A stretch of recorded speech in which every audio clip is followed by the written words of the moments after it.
Dans l'actualité également, des maladresses, des impairs, des gaffes, quand nos présidents ne respectent pas toujours le protocole. Demain, Emmanuel Macron entamera une visite d'État au Royaume-Uni. Et pour côtoyer la famille royale, il y a des règles très strictes à respecter. Plusieurs chefs d'État s'y sont trompés, notamment un qui s'en souvient très bien et qui a accepté de raconter ses mésaventures à Julie Calderon, Jean-François Drouillet et Karine Bétain. Face à la reine Elisabeth, certains ont respecté scrupuleusement le protocole. D'autres ont fait quelques faux pas, comme Jacques Chirac en 2004, un peu trop tactile avec la reine.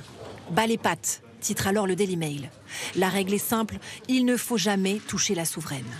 Un autre président n'a pas été épargné par les critiques de la presse anglaise. Bonjour, rentrez. C'est François Hollande. Merci de nous accueillir. Et je crois qu'il y a un endroit particulier où la reine d'Angleterre est un peu Et la reine présente. d'Angleterre n'est pas absente de ma vie quotidienne, puisque elle est là dans cette salle de travail. Il reçoit la reine en 2014 pour les 70 ans du débarquement. Sa visite. Elle arrive et il m'avait été donné des consignes par le protocole. Le protocole, c'est très important. Qu'il ne fallait pas tendre la main à la reine. Et c'est elle qui a fait le geste tout à fait naturellement. C'est un scénario avec assez peu de surprises.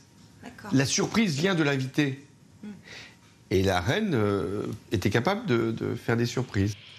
Lors de cette visite d'État, c'est François Hollande qui va surprendre, avec un léger impair dans le protocole, lors du toast.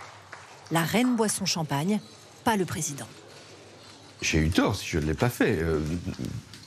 Pour la reine, je ne pense pas que c'était vraiment très important. Pour le champagne français, oui. Que recevoir, c'est pas simplement se plier à des protocoles, c'est pas se plier à l'interlocuteur qui va être là, notre hôte. C'est montrer que nous sommes la France.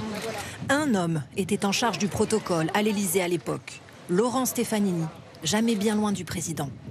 La visite de la reine au marché aux fleurs en 2014, c'est lui qui l'a organisée. Et certaines consignes avaient été données. Il faut traiter avec elle de sujets, je dirais, d'intérêt général, de sujets du moment. Il ne faut pas la pousser à devoir prendre des positions tranchées. Et donc, sa prise de parole publique est extrêmement calibrée. Durant sa visite, aucune surprise n'attend la reine. Tout a été préparé en amont. Tout était extrêmement encadré, et qu'en particulier, à chaque étape de sa visite, elle avait un script qui lui disait les personnes qu'elle allait rencontrer, quelles étaient les fonctions et pourquoi elle allait les voir. Bon. Il y a 2 ans, Emmanuel Macron recevait le roi Charles III et son épouse Camilla. Pas de révérence pour la première dame, mais une poignée de main chaleureuse au roi et une bise à la reine. Brigitte Macron bouscule le protocole, qui peut donc évoluer avec son temps.